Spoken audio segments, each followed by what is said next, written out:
Muy buenos días, ¿cómo están? 9 de la mañana con 4 minutos. Saludamos a toda la comunidad de Corea del Centro que se está conectando hasta ahora a nuestras transmisiones a través de todas las plataformas del Mostrador. Recuerden, como siempre les digo, suscribirse a nuestro canal de YouTube para que puedan aprovechar todo nuestro contenido. Semana intensa que estamos terminando y arrancamos para comentarla en detalle junto a mis compañeros que ya pasamos a ver inmediatamente en pantalla. Rodrigo Castillo, el hombre del momento de la semana. ¿Cómo estás? Muy buenos días. Hola, ¿cómo estás, Fran?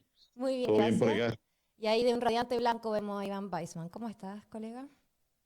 Sí, la verdad que cuando viví en el coso, sí, pero bueno, pero es lo que hay. Buen día, qué semanita, ¿eh? Oye, Qué Oh, sí, semana estoy intensa. agotada. Estoy de agotada, loco, me imagino de, usted. No, de loco. sí, además, como digo yo, el rockstar del momento, ¿verdad? Te lo tenemos el honor de tener que se haya despertado temprano un viernes para ir al programa. Rodrigo, Electricidad Yo partí la Castillo. primera Nosotros reunión de somos la mañana a las prioridad, ¿ah? 11. Nosotros somos prioridad. Eh, Pero O sea, creo que el totalmente. único lugar que no apareció fue en la cuarta, pero o sea, yo creo. Por ahí salió en la cuarta y no lo vimos, pero No, oye, no yo que lo yo lo digo con haya todas, visto, al menos. pero oye, yo lo digo, no lo digo porque somos amigos y porque estamos en este programa. Sin lugar a dudas, las personas que conozco y mejor explica cosas complejas en simple. Y en particular el tema eléctrico, porque de eso algo sabes. No, y además yo te diría que en este caso en particular es tan complejo el problema que yo te diría que pocas veces he tenido que respirar profundo para intentar explicar en sencillo algo que tiene el nivel de complejidad que tiene, porque hay demasiadas aristas involucradas. sí, oye, yo creo que hay hartas personas que quienes nos siguen el debate día a día, digo, que no están en los medios de comunicación como nosotros, deben estar bien confundidos con las cifras Sí. cruzadas, lo que se dijo, que primero se pagó esto, que no se pagó, que se cobró, que no se cobró. Ha sido bien... Mira, eh, yo después Oye, de varias hagamos una entrevistas, buena. No, dale. No, lo que yo iba a decir es que, no, lo que yo iba a decir es que yo pues, me atrevo a hacer una pequeña cronología y después le paso la pelota a Castillo, porque eso, para eso le fantástico, pagamos, para eso le pagamos millones de dólares tal cual, mensuales pues, para que bueno, esté en el podcast. exacto, Castillo, el podcaster mejor pagado del mostrador. efectivo. Imagínate los demás, pues, no quiero imaginarme. con, con mucho cariño y amistad, abunda. Así es, así es. Mira, por los que han estado escondidos debajo de un túnel esta semana, eh, lo voy a hacer en simple y después voy a pasárselo como a Rodrigo para que lo explique. Eh, se anunció se anunció el Ministerio de Energía con el entonces ministro Diego Pardo anunció de que había habido un error de cálculo a la hora de calcular lo que pagamos nosotros, y que la buena noticia era que porque ese error de cálculo hemos pagado más, a partir de enero iba a pagar un 2% menos. Bueno, eso fue capítulo uno. Capítulo 2 empieza una consultora, me estoy saltando más, dice, oye, no hagan, se anotó un berrinche, porque cómo es posible que hayamos pagado más, que no se saben hacer los cálculos, que el cálculo mal hecho, etcétera. Larga corta, le piden la renuncia al ministro, llega un nuevo ministro, Álvaro García, entre medio, la consultora Valgesta de Romero, muy prestigiosa, dice, Mm. oye, paren un poquito, que el cálculo no solo está mal hecho, pero todavía no se ha pagado. No, todavía no lo pagan, entonces no le van a descontar porque, y aquí es cierto más técnico, la mayoría de las generadoras recibieron la plata porque el Ministerio de Energía había emitido unos bonos afuera, no hizo y para darles liquidez durante la pandemia cuando les habían congelado las tarifas, y ellos sí recibieron la plata, pero los usuarios, no la Fran, Rodrigo y yo, todavía no pagamos esa. Entre medio, Transelec, que es una de las grandes distribuidoras, dijo, Estaba mencionando. oye, la transmisora, perdón, transmisora, oye, ojo, que no solo están esos errores de cálculo, sino que también hay errores de cálculo que hace más de un año tenemos nosotros y que analizamos al ministerio. Entonces, en ese escenario, Después sale el nuevo ministro y dice que no. Le dice, Valgesta está mal. Los usuarios ya pagaron. Castillo ayer salió a todos lados, salvo la cuarta, a decir, no, no, no, no, no. Esa plata todavía no se paga. Valgesta triplicó la apuesta y la mayoría de los expertos que yo leí dicen que efectivamente todavía no se ha pagado.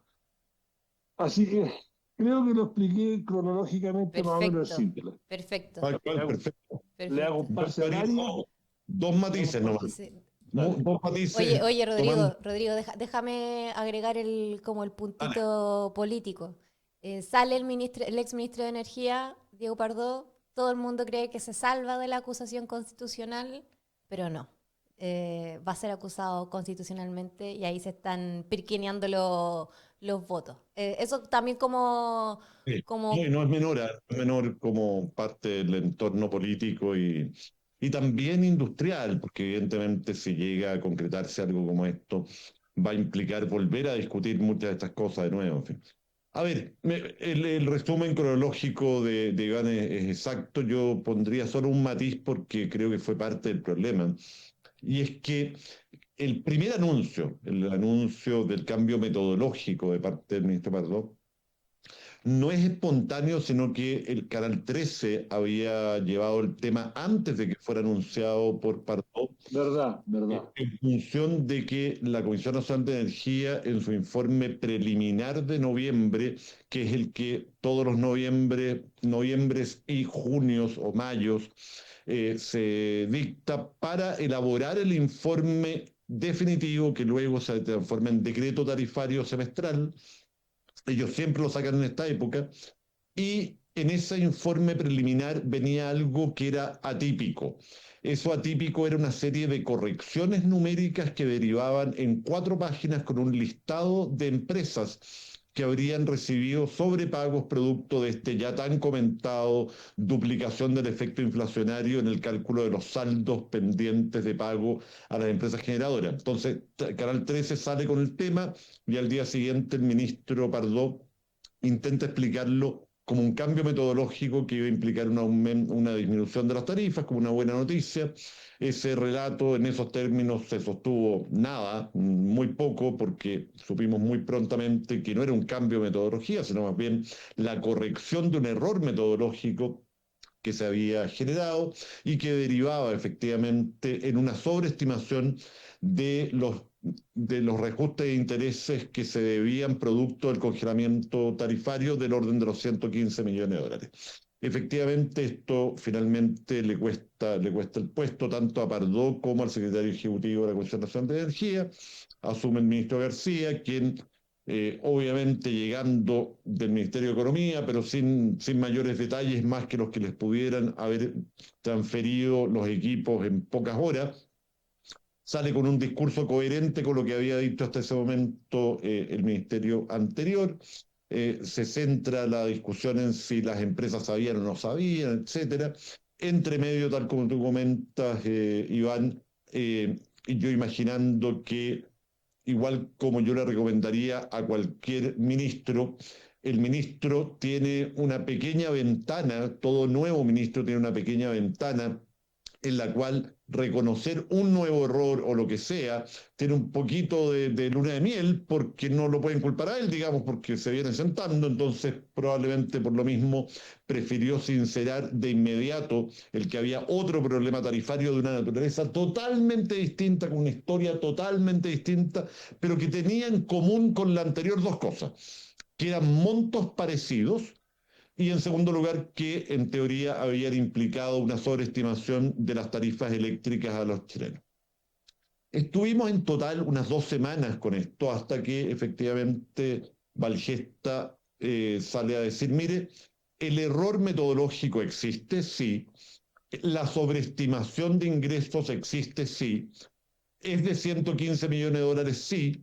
Sin embargo, y dado, y acá podemos entrar a explicarlo porque es la parte más compleja de todo esto, sin embargo, por la manera como está establecido, cómo se le transfiere a los clientes finales el pago de la deuda producto del congelamiento, solo 2 millones de estos 115 han sido efectivamente pagados por los chilenos. Lo que no significa, y esto es súper importante para la solución final, lo que no significa que haya algo que podamos hacer para evitar que los chilenos paguen ese sobrecosto, porque el mismo está expresado en instrumentos financieros que son incausados, es decir, que no tienen una relación con el evento que les dio lugar y por lo tanto inmodificables porque ya están siendo tratados en el mercado, y por lo tanto la posibilidad de corregir el error por la vía de retirar esos papeles del mercado, romperlos, cambiarlos por uno corregido con el monto correcto no es posible. Por lo tanto, la única manera de solucionar el problema es por la vía de descuentos tarifarios a las empresas generadoras, en los términos y condiciones que se acuerde, pero por esa vía, y no por la vía de modificar aquel instrumento financiero que lo que dice básicamente es que los clientes indirectamente deben y pagarán a esa institución financiera un monto inflado. Esa es la conclusión, y por lo tanto yo te diría ¿Y eso a que partir de cuándo tenía que suceder el resto del dinero? 2028. Del 2028 la propia ley establece Ya. cuándo, cómo, en qué montos se cobra este descongelamiento. Había un primer periodo 24-27, muy pequeño, era muy poca plata la que se pagaba en este primer periodo, y un segundo periodo 28-35, que es donde está el grueso del capital que se tiene que devolver a las empresas generadoras, pero en realidad a las instituciones financieras portadoras de estos instrumentos que fueron emitidos por la Tesorería General de la República en contra de un fondo de estabilización. Es que por eso digo que el tema es de una complejidad. Yo de verdad me tomé muchas horas, muchas horas.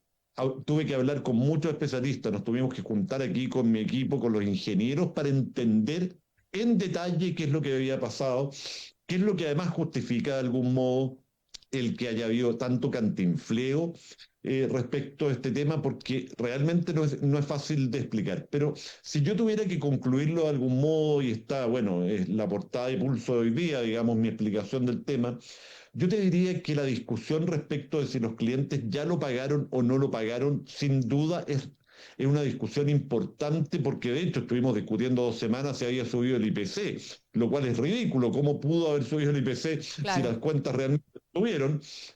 Pero despejado eso, desde el punto de vista de la solución no cambia, porque no puedes corregirlo por la vía de corregir los instrumentos financieros. Por lo tanto, la única forma, en mi opinión, de corregirlo es por la vía tarifaria, tal como lo ha planteado el gobierno. Por lo tanto, al final llegamos al mismo resultado, probablemente si esto hubiera sido bien explicado, con un costo político y reputacional para el gobierno, para la industria, para la fe pública, mucho menor del que tuvo.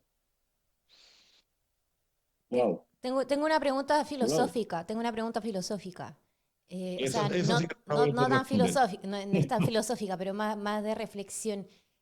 ¿Qué lecciones concluyen desde el mundo que tú conoces a propósito de todo esto? ¿Qué- Yo me gustaría escuchar a Iván primero, para no sesgarlo yo, digamos. ¿Qué cosa le viene a la mente como conclusión comunicacional, política, económica? Mira, eh, creo que lo dije en el semanal de ayer.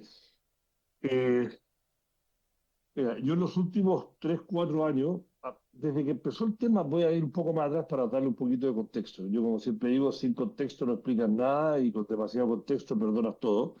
En este caso, a mí me interesa mucho a nivel personal, además de como periodista, el tema de la transición energética. Y la verdad que incluso antes de volver a Chile yo me había metido bastante en el tema, a nivel personal me interesaba, me apasionó todo lo que hizo acá con la transición energética, la transición verde. Y después los últimos 3 años me he metido doble clic con todo el debate que estamos viviendo como país de cuál es la normativa, el esquema tarifario no funciona, el problema de la transmisión, de que tenemos energía renovable en el norte que se pierde porque no tenemos leña para el sur, bueno, todo este debate. Y este es como el tema de las PMGD, el gas inflexible, y he entendido la complejidad del tema de cómo está organizado en Chile. Habiendo dicho eso, eh, yo creo, lo que ha pasado en las últimas 2 semanas me hace acordar y lo escribí. Yo cuando vuelvo a Chile en 2011, 2012, y después me sumo al mostrador, mis amigos, que son este director, Federico, Mirko Macari, Y Mirko Macari me daba clases de política, me dice, puta, siempre me decía, esto tú llegaste muy anglo, weón, me decía, soy muy inocente, si acá en Chile las cuestiones no son así, me dice. Parecen que son así, pero no son así, me dice, si acá lo que hay, me dijo, es subdesarrollo exitoso, weón. Yo no sabía que esa frase no era de él, era de un libro que después incluso ayer me escribió, me dijo, oye, bueno, mal que yo lo pongo. Y entonces me quedó esa frase. Y mientras más entiendo nuestro hermoso y querido país y veo todo lo bueno que ha pasado en los últimos 30, 35 años, también veo que si tú raspas un poco, muchas de estas cosas, somos un país sudaca todavía. Y está todo atado con alambre. A mí lo que me da para, y ahora respondo tu pregunta, Fran, es que lo que más, y lo hablábamos en el chat con Alejandro Repel, que es que lo que más me sorprende, aunque no debería sorprenderme, es que al fin y al cabo, nadie sabe qué pagamos, cuánto pagamos, cómo se hicieron los cálculos, si lo hicimos bien, si lo hicimos mal. Entonces digo, por un lado, su desarrollo exitoso, porque por un lado, efectivamente, Chile es líder mundial, eso no, no es el chapullo chileno que tenemos las mujeres más lindas del mundo, el himno nacional más lindo del mundo, efectivamente somos líder mundial en transición energética, y tenemos, bueno, inversión extranjera récord en gran parte por eso. Y efectivamente en el norte tenemos grandes plantas no solares, en el mundo eólica, y estamos generando casi un cuarto, casi el 40% de la energía se genera en Chile es renovable, pero en un día promedio, y aquí me voy a corregir el doctor Castillo, votamos más o menos entre un 20 y un 30%, porque no Sí. tenemos cómo traerla a donde está la gente. Entonces, todo esto, lo que tú dices, es que es un reflejo triste de que en Chile, a pesar de los grandes avances, hay un montón de cosas que efectivamente somos un subdesarrollo exitoso. Y si a eso le sumas, que después me gustaría hablar un poco, y sobre todo porque Rodrigo es abogado, el fallo en el caso SQM. Saquemos la política, pero ¿cómo puede ser que un caso en que el principal acusado se declaró culpable en Estados Unidos, pagó 30 millones de dólares en multa en total ante el Departamento de Justicia y el regulador de Wall Street? Acá a los otros responsables de la empresa, inocentes. Y ya más allá de que la jueza fue durísima contra el Ministerio Público por la forma y el principal, nuevamente, lo sumo a esto de la electricidad y digo, bueno, este es Chile. Federico Llorón, rector, lo hablábamos ayer, me dijo, no, yo me acuerdo de otra frase, no solo la de subdesarrollo exitoso, una me dice que pusiste en el semanal también hace un par de semanas, que creo que es de Nicanor Parra, que dice, Chile no es un país, es un paisaje. Qué buena frase, qué buena frase. Oye, déjame entrar al tema Penta en un instante, porque creo que efectivamente Ese es voy bueno. a hacer paralelismo. Eh, pero voy a responder la pregunta de la Sí, Fran cerremos eso. respecto al montaje. Yo te diría, tengo escrito una columna que me pidió un importante medio de la Sí, plaza, y que sí. probablemente salga a publicar en unos días, en que me hago cargo de esto. Era esa la pregunta. Yo te diría que hay tres lecciones que nos quedan. La primera, que es más amplia, es que nuestra institucionalidad regulatoria se ha complejizado a niveles en que ni el propio regulador es capaz de administrarla adecuadamente. Es tan compleja desde todo punto de vista, conceptual y numérico, Uy, que, qué buena cuña esa, ¿eh?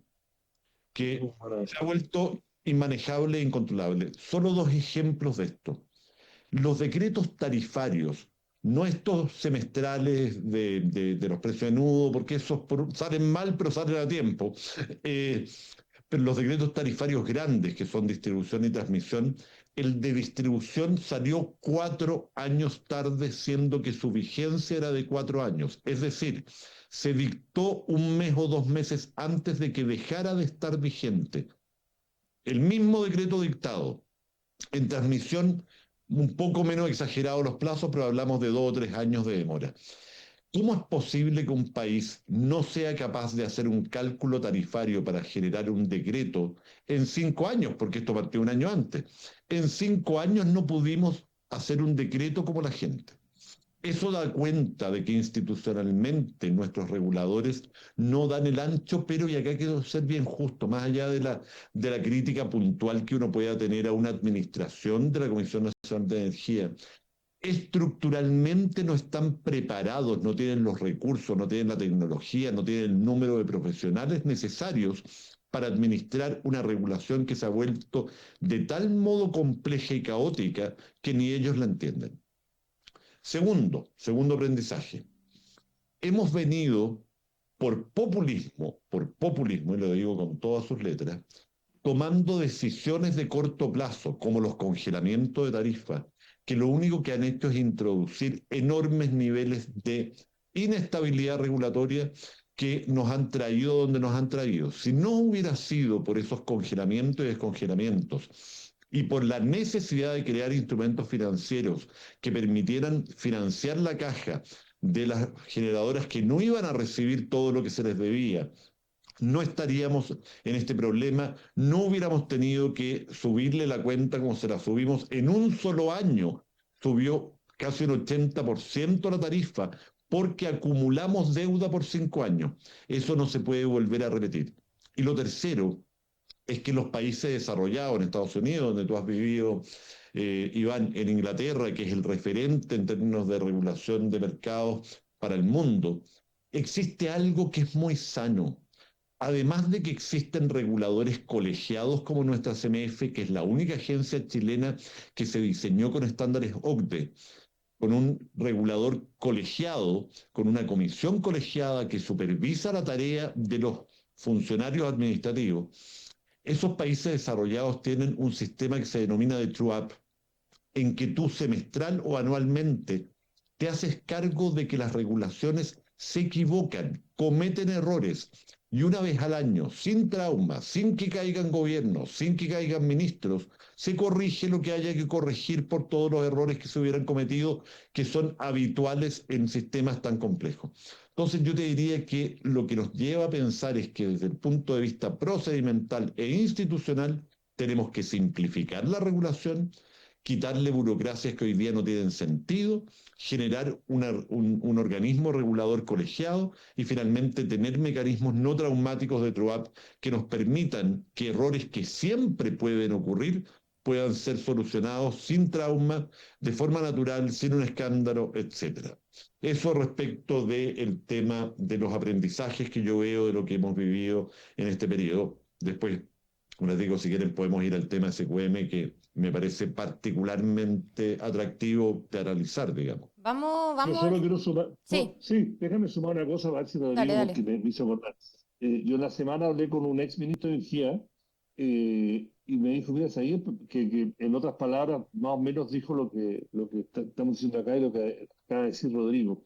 Y me dijo, ¿y sabías el problema? Me dijo, es que es muy complejo, ¿no? Nadie lo entiende bien desde el punto de vista cuando tenés que ir al Congreso con este tipo de legislación. Ahí, a que tenéis un escenario de partícipes que tienen que votar y discutir las leyes que muchos no las entienden bien, ahí se abre un espacio enorme para el lobby legítimo de los diferentes actores, ¿no? Se pone técnico, cree que nadie le va a dar bola, entonces como que a veces lo hacen apurado o lo hacen lento, queda mal o queda parchado y después dice, bueno, después se corrige, porque aquí nadie le importa, porque es muy técnico, una cosa muy técnico, pero, como hemos visto, cuando a la gente le sube la luz, el 80%, 20% se convierte en un tema político populista, entonces, Lógico, queda la tenda al aire. tal cual. Y es natural, perdón. Y además, de nuevo, los populismos solo tienen sentido cuando hay un caldo de cultivo para ese populismo. Este tipo de eventos solo generan ese caldo de cultivo porque la solución facilista de hay que echarlos a todos, hay que ponerlos en el paredón a todos. Tenemos que hacer algo nuevo, rápido, automático, que solucione todo con una varita mágica. Hacer esas Se ofertas es reafirma la algo... sensación de abuso del sistema, Claro, además. claro, tal cual, tal cual. Sí. Ya, oye, Eso y sí, vamos a SQM, porque como digo, si bien no tiene nada que ver una cosa con la otra, tienen una cosa que ver, la desconfianza. totalmente. El Iba a hecho decir, de... me robaste las palabras de la boca, totalmente, totalmente. Te dejo a ti, Fer. Oye, no, solamente para dar un poco de contexto, porque otro de los temas que marcó la semana para quienes nos están viendo fue lo que pasó este miércoles, donde después de casi 3 años de juicio, más de 10 años de investigación desde el 2015, el tercer tribunal de juicio oral en lo penal de Santiago absolvió a los 8 acusados del caso SQM, investigados, como sabemos, por los delitos de corrupción en el financiamiento ilegal de la política. Entre los acusados está Pablo Longueira, Patricio Contese, exgerente general de SQM, y Marco Enrique Ominami. Entonces, después de que se da esta absolución, los discursos se dividen por parte de los acusados. Esto han sido 10 años de tongo, nosotros somos inocentes, y las entrevistas posteriores han rondado con ese tono, ¿cierto? Y por otro lado tenemos quienes critican la decisión del tribunal, entre ellos, por supuesto, la fiscal regional y varios ex fiscales y abogados que han salido a explicar el por qué no están de acuerdo. Yo solamente quiero citar lo que ha sido la entrevista del ex fiscal Carlos Gajardo, quien partió con esta investigación.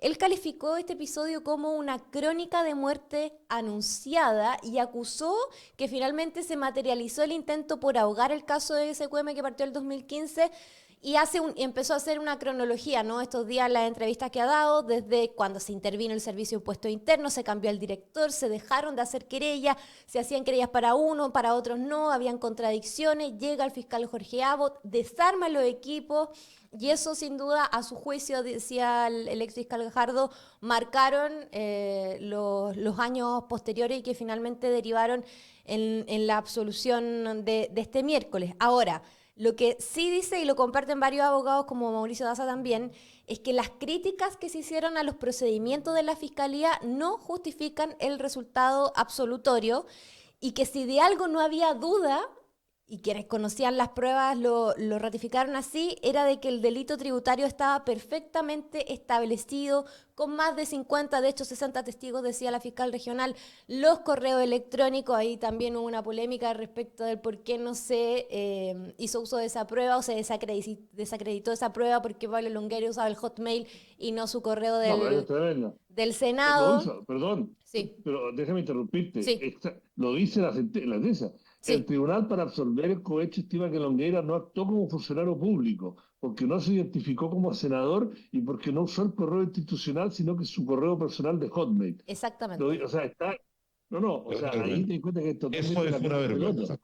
Exactamente. Entonces, bueno, la fiscal regional ha dado varias entrevistas también y ha señalado, entre otras cosas, que no comprenden bajo ningún punto de vista la decisión del tribunal, porque lo que señala en el veredicto, consideró que no se acreditó la falsedad de los documentos cuando había más de 60 personas que declararon en el juicio que no habían prestado los servicios.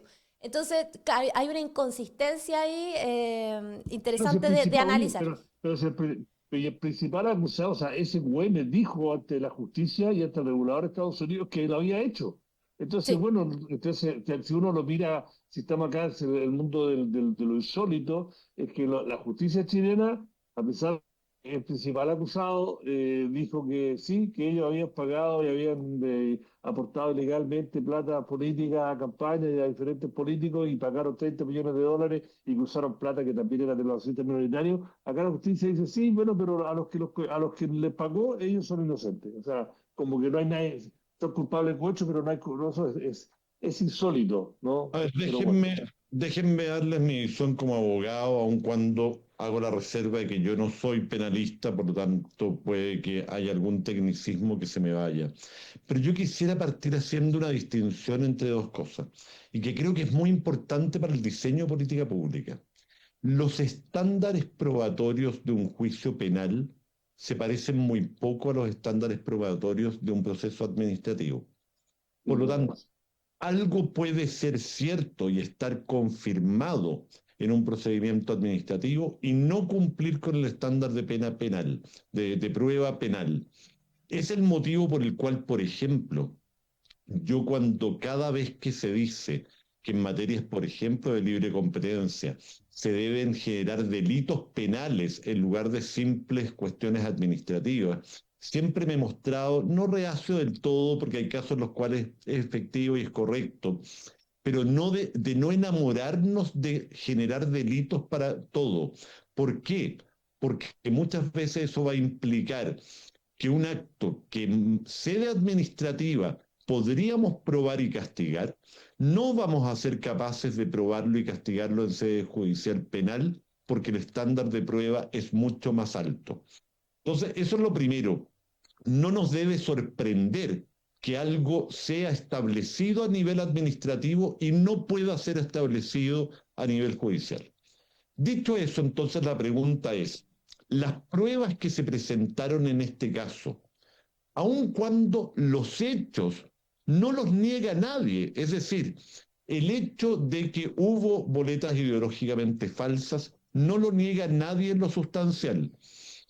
Y está, como tú dices, reconocido en 2 procedimientos administrativos, 3 en realidad, ante la CMF, ante la SEC americana y ante el Servicio de Impuestos Internos, en el cual SQM concurrió a corregir sus declaraciones de impuestos para señalar que los servicios no se habían prestado, por lo tanto no correspondía descontar esos impuestos y los consideró como gastos rechazados.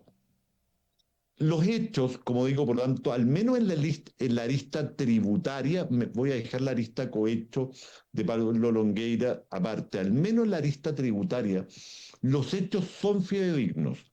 El problema, al parecer, tiene que ver con algo que efectivamente comentó Carlos Gajardo. Hago de nuevo disclosure que yo soy bien amigo de Carlos, fuimos compañeros de curso, nos llevamos muy bien, en fin. Lo que dice Carlos Gajardo, con harta vehemencia, porque él terminó saliendo de la fiscalía producto de diferencia de opinión sobre el tratamiento de este caso al ser nombrado el fiscal Jorge Abbott, a quien Carlos Gajardo se indica como en quien se pusieron de acuerdo el mundo político para enterrar el caso, así lo dice él. Las decisiones de de Abbott y de impuestos internos influyeron sustancialmente en la imposibilidad de condenar a los que fueron perseguidos. ¿Por qué? Uno, porque impuestos internos se querelló selectivamente, se querelló contra unos y no contra otros. Y con eso, en definitiva, lo que dice el tribunal es que se violó el principio de imparcialidad y de igualdad ante la justicia. Uno podrá discutir si ese es un argumento exculpatorio o no, pero es verdad y nadie niega que hubo una discriminación respecto de en contra de quienes se dirigieron. A modo de ejemplo, uno podrá tener la opinión que quiera de Meo. Uno podrá entender que Meo efectivamente recibió o no recibió la plata. Sin embargo, lo que es un hecho es que Meo fue mucho más perseguido que otros que estaban en una situación equivalente. Eso lo pondera el tribunal. En segundo lugar, pondera la demora, el que esto fue muy lento. Es un mal argumento jurídico, pero fue ponderado por la autoridad. Pero lo tercero, y que es bien importante para entender por qué un juez toma esta decisión, es porque la manera como la fiscalía presenta la prueba, al parecer, fue de tal modo caótica y desordenada que presentaban pruebas del caso A en el caso B. La prueba, si hubiera sido presentada para el caso A, probablemente habría estado bien. El problema es que la presentaron cambiada. Estoy exagerando y simplificando. Y por lo tanto generaron un caos probatorio que, en opinión del tribunal, hizo imposible dar por probado los temas que se decía. Pero te hacer una pregunta, pero déjame interrumpir con tipo película americana.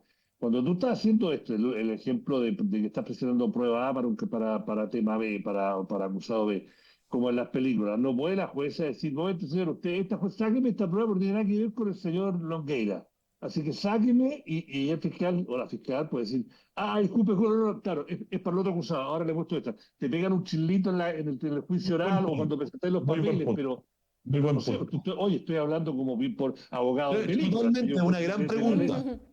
Es una gran pregunta, si se pudo haber corregido en el camino. El sistema anglosajón funciona de un modo muy diferente al chileno. Hoy día ambos son orales, pero son orales de un modo muy distinto. El sistema anglosajón es oral en toda la dimensión. No es un conjunto de papeles que van y vienen, como en el caso chileno, sino que realmente el juicio se está produciendo en tiempo real cuando se produce y el juez tiene la capacidad de ir ponderando las pruebas, rechazando pruebas, etcétera, en el camino. ¿Y por qué requiere este nivel de inmediatez? Porque en el caso anglosajón, la decisión final en este tipo de juicios la toma un jurado de personas normales. Por lo tanto, la prueba a la que puede ser expuesto ese jurado debe estar muy ponderada porque de otro modo puede generar sesgos en las personas. Como en el caso de Chile eso no es así, la decisión es del juez. Entonces el juez tiene menos posibilidad de intervenir porque él es el que en última instancia va a definir culpabilidad, cosa que no ocurre en el sistema anglosajón en que la culpabilidad es establecida por el jurado y el juez solo determina cuál es la pena una vez que se ha establecido que es culpable. Entonces no existe esa posibilidad de que el juez vaya ordenando por sí mismo el sistema probatorio, sino que las pruebas se presentan y luego el juez tiene que ponderarlas para fallar, no ponderarlas para decir qué puede escuchar y qué no puede escuchar el jurado. Lo segundo es que efectivamente, y esto es lo que alega Carlos Gajardo, él dice que ex profeso se sacó del juicio a los abogados con más experiencia en este tipo de juicios y se puso en su lugar a abogados inexperimentados de quienes él da a entender se esperaba que hicieran un mal papel porque eran jóvenes, inexpertos, no tenían ni un solo caso de esta relevancia en el cuerpo, por lo tanto todo esto sería parte, cito a Gajardo, de un entramado de impunidad para lograr que esto terminara como termina.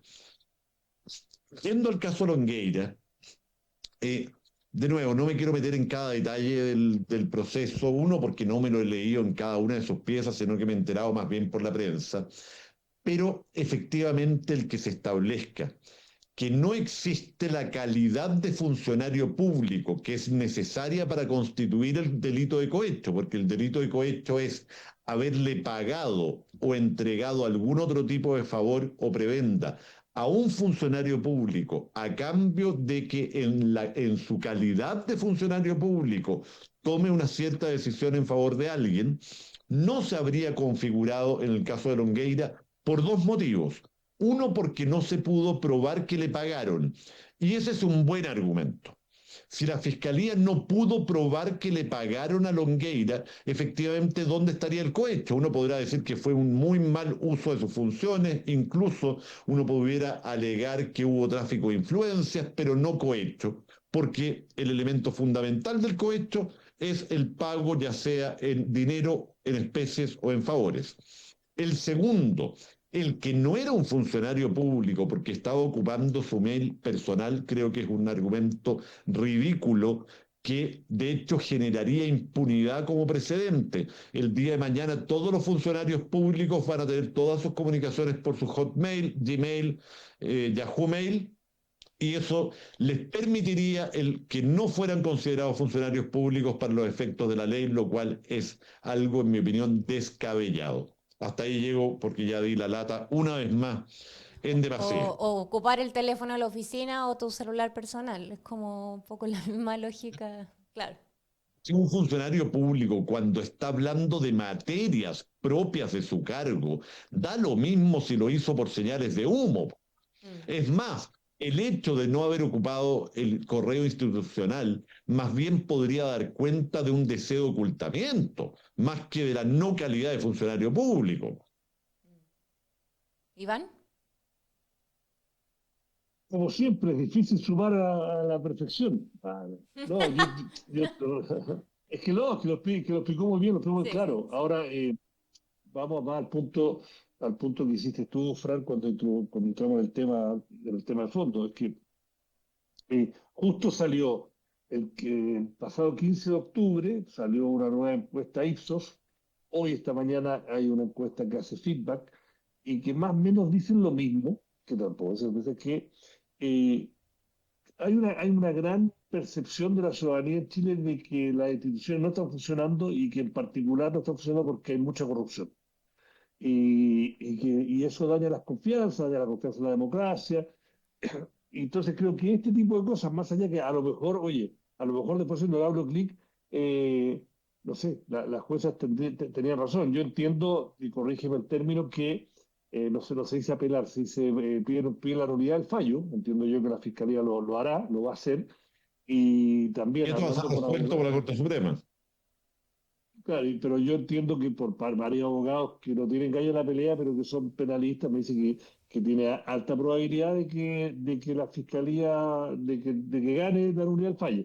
Ahora, desde el punto de vista político, es como una piedra más de un Chile que, a ver, yo lo veo como un país que ponle por ser arbitrario, ponle el movimiento estudiantil que arrancó con fuerza el 2010. Yo creo que Chile desde el 2010 está teniendo una conversación tremendamente desordenada y a veces violenta, como lo vimos en octubre del 2019, acerca de cuál va a ser nuestra próxima forma, como nuestra nueva etapa de desarrollo, crecimiento, convivencia, pacto social, llámenlo como quieran. Y esa conversación eh, la pandemia nos obligó a ordenarlo un poco, al menos desde el punto de vista de la calle. También creo que todo el proceso constitucional para darle una vía institucional a la violencia y a ese desorden también ayudó a ordenarlo. Y Chile, por default, somos un país más ordenado que quizás el resto de la región, pero eso esconde un poco que hay un montón de cosas que todavía demuestran de que se tienen que conversar y se tienen que avanzar para avanzar como país. No suena bien de ñoño, no lo que estoy diciendo, pero creo que este tipo de casos, lo de las tarifas eléctricas, no, con otros matices y un montón de otros que nosotros como periodistas y como analistas del mundo donde se junta la plata, la política y el poder, dan la sensación a un ciudadano que tiene menos paciencia, un ciudadano que tiene mucho más acceso a información, aunque sea fake o sesgada, que está conectado con plataformas, viendo imágenes, es fácil con todo esto que alguien no se dé la lata de escucharnos o de leer y diga, vea solamente los titulares y como que tiene la esponja. Y diga, ¿sabes qué? Por eso hay que votar a, no sé, a Caso, o al MEO o a París, porque las soluciones son simples, pero no son.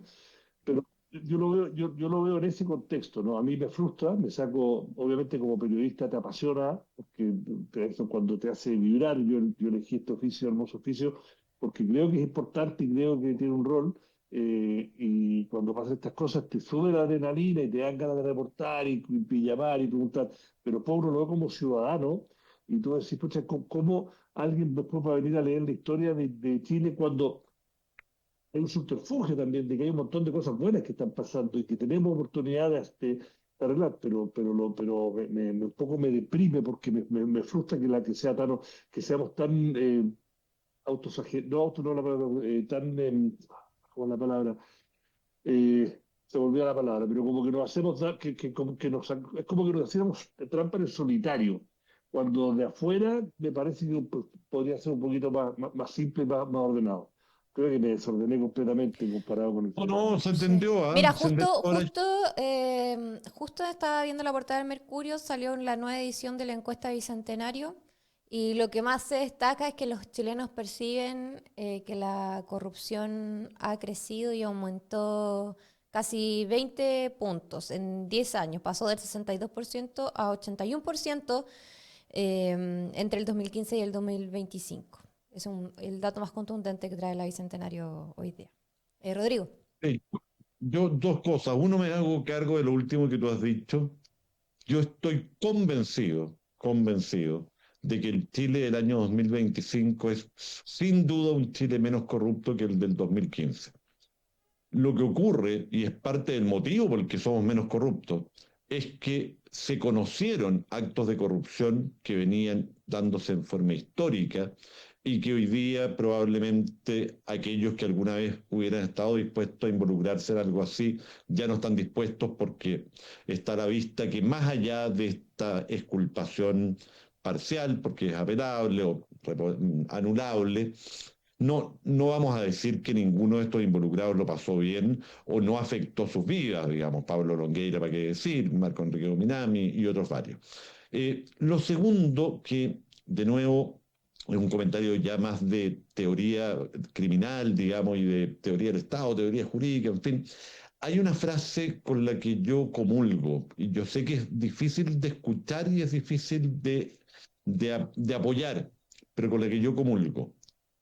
Dado la gravedad que tiene el poder punitivo del Estado en materia penal, vale decir que lo que está en juego es tu libertad e incluso en algunos países tu vida, que el estándar de prueba debe ser muy alto y por lo tanto, por más que todos estemos convencidos de que alguien cometió el delito, voy a dar un ejemplo distinto. Se encuentra un cadáver, se encuentra el cuchillo, las huellas digitales, la sangre, etcétera. Todos sabemos que la persona cometió el delito y sin embargo la manera como las policías tratan esa prueba es incorrecta y contaminan la prueba. Es correcto que la persona salga libre. Es correcto. Aquí ni hay que ir a linchar en un sentido metafórico, es a los estúpidos que manejaron mal la prueba. ¿Por qué? Porque si damos la señal de que la manera de conseguir las pruebas no es relevante, el día de mañana cualquiera de nosotros está expuesto a que nos planten pruebas, nos inventen pruebas, se maneje mal la cadena de la prueba, etcétera. Por lo tanto, el estándar penal debe ser muy alto. Ahora bien, en este caso en particular, yo diría que hay algunos elementos, ejemplo, el correo Hotmail, en que la ponderación que hizo el Tribunal de la Prueba fue incorrecta. Es decir, acá no es un problema de que la Fiscalía haya planteado mal el punto, sino de ponderación por el juez de la prueba. En cambio, en otros aspectos de esto, es evidente que la Fiscalía hizo un muy mal trabajo en materia probatoria que probablemente hace que sean ellos los culpables de esta absolución más que un mal criterio por parte del juez. Me quedé pensando en el tema de las percepciones, a propósito de lo que dice Rodrigo. De la percepción ciudadana, de lo que mide la medición de la encuesta y cómo eso puede... Sí, ¿qué? No te escuché. No, perdón, lo mismo. O sea, yo entiendo que hoy día conocemos mucho más de actos de Sí, corrupción, lo cual nos lleva a pensar que somos más corruptos. sí. Yo te diría que en la realidad creo que es lo contrario. Yo lo veo en el mundo empresarial, en el cual la toma de decisiones pasa por 200 filtros, auditores, compliance de la ley de responsabilidad penal de los directores.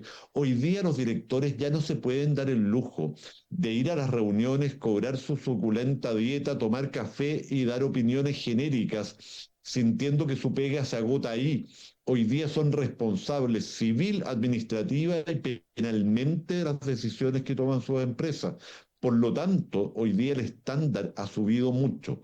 Esperemos que en el tiempo todo esto redunde en que en 10 años más ya no hayan casos como este, Mm. porque efectivamente cambio conductual en la manera como actuamos. Oye, nos quedan 8 minutos, 7 minutos. Hablemos de Argentina, a propósito de lo que se viene Sí, el sí. domingo, Iván, con las elecciones de medio tiempo. ¿Qué está en juego? ¿En qué situación están? ¿Qué pasó con la Muy plata de buena. Estados Unidos? Lo que dijo Trump. También estuvo interesante el pronunciamiento de Trump esta semana. Bueno, el domingo son las elecciones lo que llaman las elecciones de medio término, las parlamentarias de medio término, se- y lo que está en juego es el proyecto libertario anarcocapitalista de Javier Milei, presidente que llegó con una respuesta populista a una democracia que ya no da el ancho, es un outsider, que, que, que vino con una postura de que hay que romperlo todo para realmente sacar de la inercia en Argentina en los últimos 50 años, un amplio apoyo popular de los jóvenes, con voto incluso de gente que realmente no vota a este tipo de proyectos, no, en las capas bajas, bajas medias, etcétera. Y la verdad que el primer año llegó con todo, con una minoría en el Congreso, pero logró con alianzas con el partido de Macri, el PRO y otros, eh, pasar leyes, decretos, sostener vetos y también una política económica bien heterodoxa, para lo que yo entiendo y como yo me eduqué como economista antes de saltar a esta pega que estamos haciendo ahora, pero que le funcionó para estabilizar financieramente la inflación y hasta cierto punto el tipo de cambio, que siempre es el dolor de cabeza de la Argentina, y que, con superávit fiscal.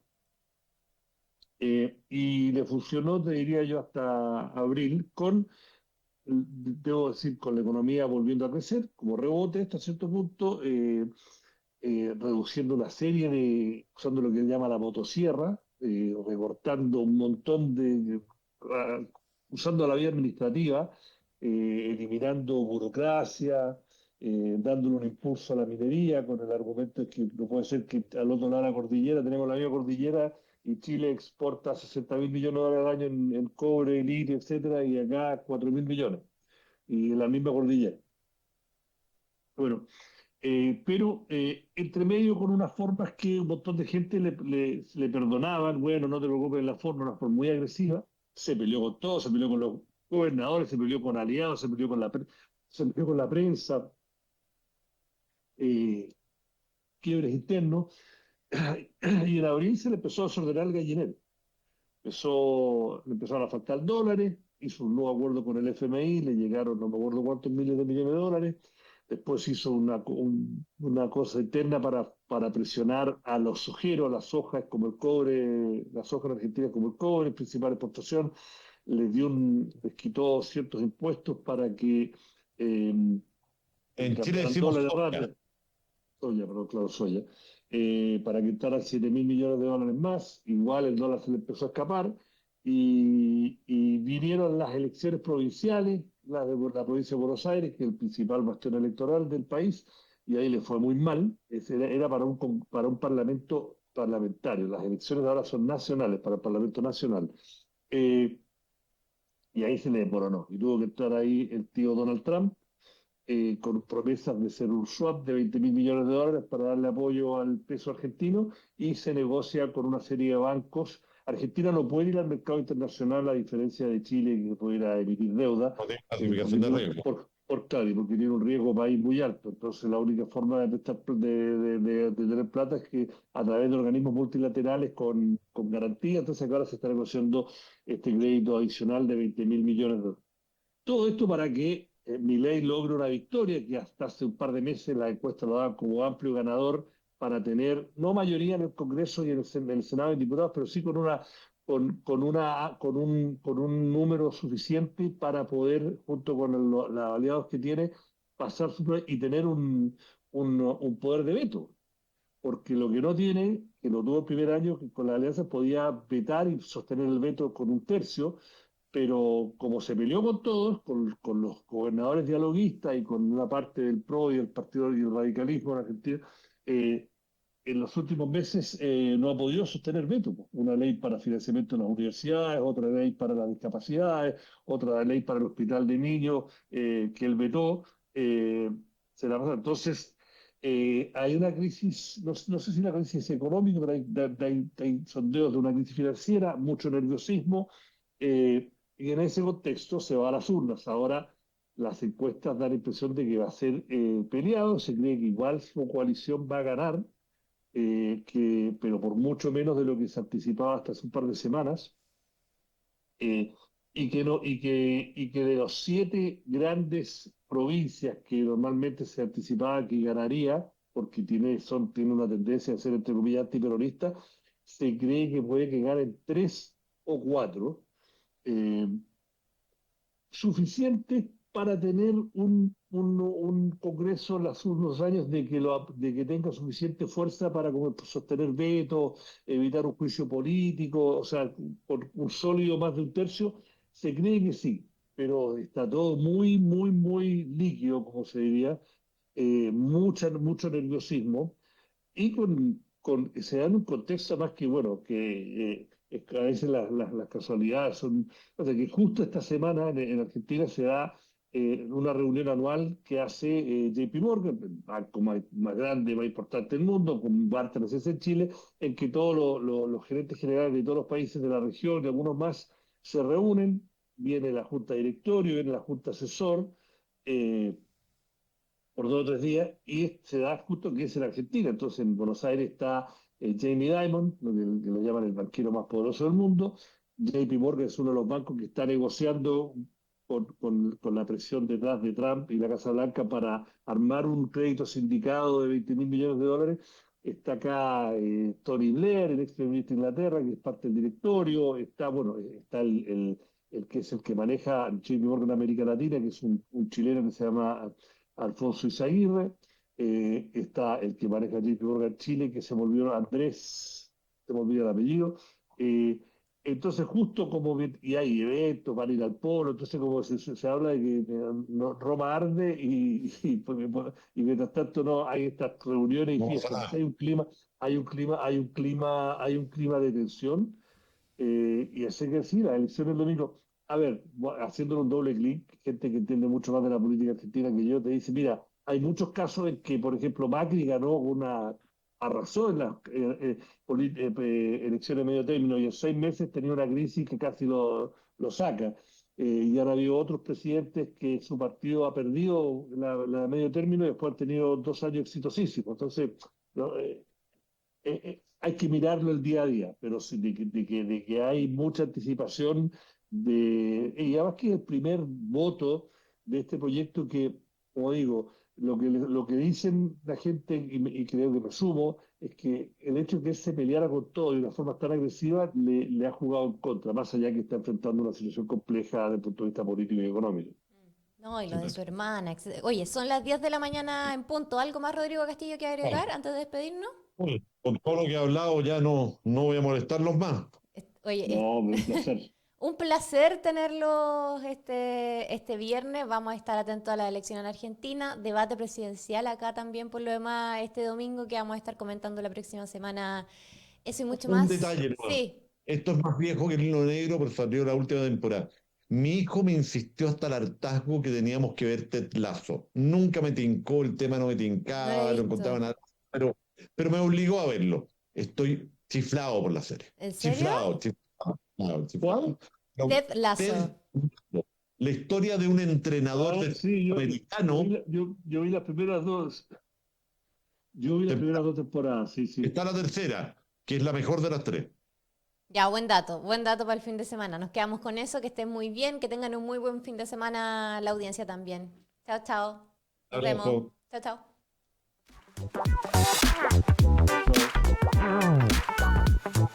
Chao.